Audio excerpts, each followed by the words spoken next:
ہے۔ ان کے ہاں حسب و نسب اور حیثیت کو دیکھ کر اس کے مطابق ٹوپی پہنائی جاتی ہے جو ان کے شہنشاہ کی طرف سے عطا ہوتی ہے۔ زیادہ قیمتی ٹوپی صرف وہ افراد پہنتے ہیں جو اعلیٰ حسب و نسب کے ہوں اور جنہوں نے رعایا میں بھی اور شاہی دربار میں بھی توقیر اور وجاہت حاصل کر رکھی ہو۔ اس وقت ہرمز سب سے زیادہ قیمتی ٹوپی پہنتا ہے، کوئی اور 1,00,000 درہم کی ٹوپی نہیں پہن سکتا۔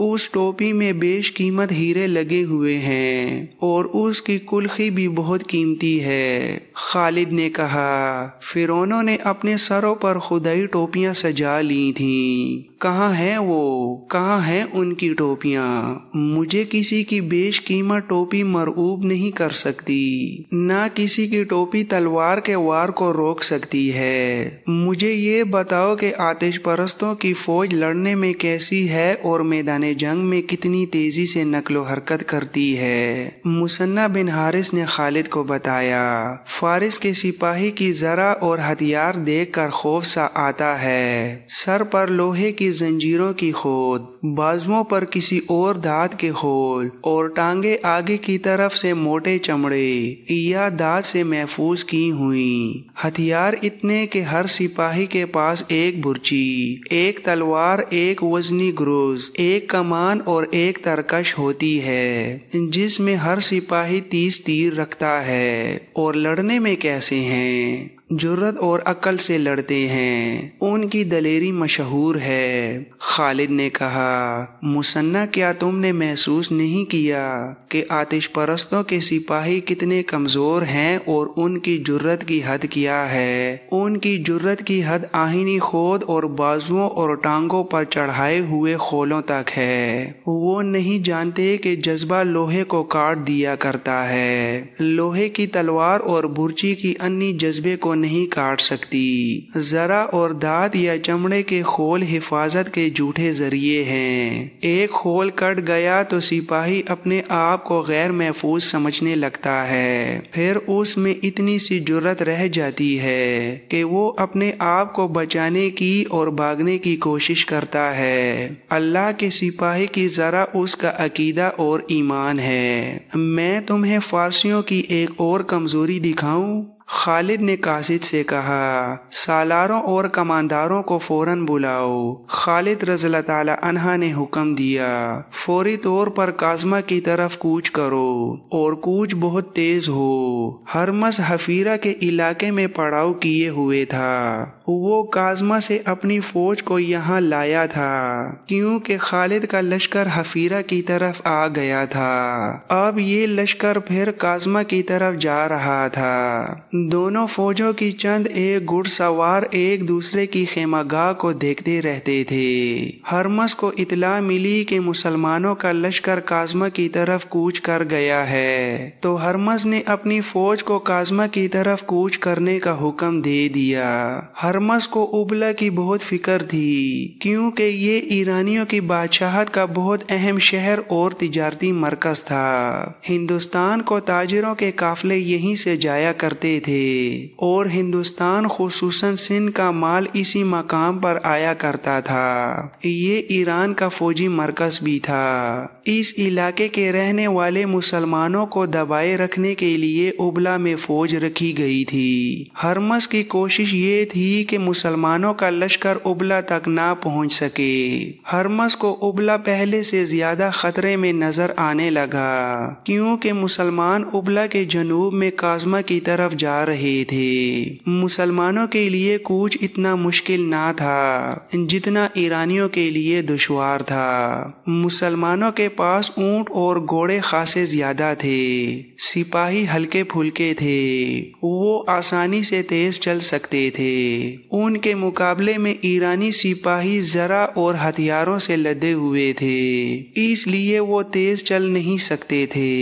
1-2 دن پہلے ہی وہ کاظمہ سے حفیرہ آئے تھے۔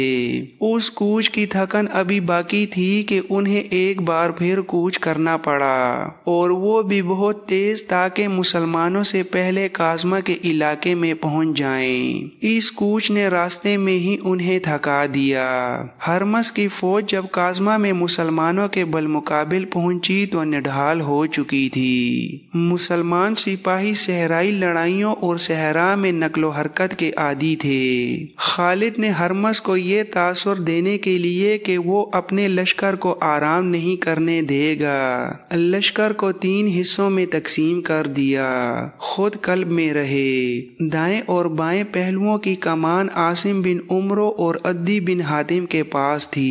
عاصم بن عمرو کاکا بن عمرو کے بھائی تھے اور عدی بن حاتم قبیلہ طے کے سردار تھے، جو دراز قد مضبوط جسم والے بڑے بہادر جنگجو تھے۔ خالد رضی اللہ تعالی عنہ کو اپنی فوج کو لڑائی کے ترتیب میں کرتے دیکھ کر ہرمز نے بھی اپنی فوج کو 3 حصوں میں تقسیم کر دیا۔ قلب میں وہ خود رہا اور دونوں پہلوؤں کی کمان شاہی خاندان کے 2 افراد قباز اور انوشا جان کو دی۔ ہرمز دیکھ رہا تھا کہ اس کی فوج پسینے میں نہا رہی ہے اور سپاہیوں کی سانسیں پھولی ہوئی ہیں۔ انہیں آرام کی ضرورت تھی، لیکن مسلمان جنگی ترتیب میں آ چکے تھے۔ ہرمز نے اپنی فوج کی ترتیب ایسے رکھی کہ قازمہ شہر اس کی فوج کے پیچھے آ گیا۔ ان کے سامنے ریگستانی میدان تھا اور ایک طرف بے آب و گیا ٹیلا نما پہاڑیوں کا سلسلہ تھا۔ خالد نے اپنی فوج کو اس طرح آگے بڑھایا کہ یہ پہاڑی سلسلہ ان کی پشت کی طرف ہو گیا۔ اپریل سن 633 کے پہلے ہفتے کا ایک دن تھا جب مسلمان پہلی بار آتش پرس ایرانیوں کے مقابل آئے۔ ہرمز کے ایک سالار نے اسے کہا، اگر خالد بن ولید مارا جائے تو یہ معرکہ بغیر لڑے ختم ہو سکتا ہے۔ مسلمان جو اتنی دور سے آئے ہیں اپنے سالار کی موت کے بعد ہمارے مقابلے میں نہیں ٹھہر سکیں گے۔ ہرمز نے سالار سے کہا، فوج سے کہو زنجیریں باندھ لیں، میں ان کے سالار کا بندوبست کرتا ہوں، سب سے پہلے یہی مرے گا۔ اس نے سالار کو بھیج کر اپنے محافظوں کو بلایا اور انہیں کچھ بتایا۔ زنجیریں باندھ لینے کا مطلب یہ تھا کہ ایرانی فوج کے سپاہی اپنے آپ کو اس طرح زنجیروں سے باندھ لیتے تھے کہ 5 سے 10 سپاہی ایک لمبی زنجیر میں بن جاتے تھے۔ ان کے درمیان اتنا فاصلہ ہوتا تھا کہ وہ آسانی سے لڑ سکتے تھے۔ زنجیریں باندھ کر لڑنے سے ایک فائدہ یہ ہوتا تھا کہ کوئی سپاہی بھاگ نہیں سکتا تھا۔ دوسرا فائدہ یہ کہ ان کے دشمن کے گھڑ سوار جب ان پر حلہ بولتے تھے تو سپاہی زنجیریں سیدھی کر دیتے۔ زنجیریں گھوڑوں کی ٹانگوں کے آگے آ جاتی اور گھوڑے گر پڑتے تھے، لیکن زنجیروں کا بہت بڑا نقصان یہ تھا کہ ایک زنجیر میں سے بندھے ہوئے سپاہیوں میں سے 1-2 زخمی یا ہلاک ہو جاتے تو باقی بے بس ہو جاتے اور دشمن کا آسان شکار بنتے تھے۔ اس جنگ کو جو ہرمز اور خالد رضی اللہ تعالی عنہ کے درمیان لڑی گئی، جنگ سلاسل یعنی زنجیروں کی جنگ کہتے ہیں۔ مسلمانوں نے جب یہ دیکھا کہ ایرانی اپنے آپ کو زنجیروں سے باندھ رہے ہیں تو وہ حیران ہونے لگے۔ کسی نے بلند آواز سے کہا، وہ دیکھو فارسی اپنے آپ کو ہمارے لیے باندھ رہے ہیں۔ خالد نے بلند آواز سے کہا، فتح ہماری ہے، اللہ نے ان کے دماغوں پر مہر لگا دی ہے۔ خالد نے کچھ سوچ کر قازمہ سے حفیر اور حفیر سے قازمہ کو کوچ کیا تھا۔ وہ فائدہ انہیں نظر آ گیا تھا۔ ہرمز کی وہ فوج جو زرہ اور ہتھیاروں سے لدی ہوئی تھی، لڑائی شروع ہونے سے پہلے ہی تھک گئی تھی۔ خالد نے ایرانیوں کو آرام کی مہلت ہی نہیں دی تھی۔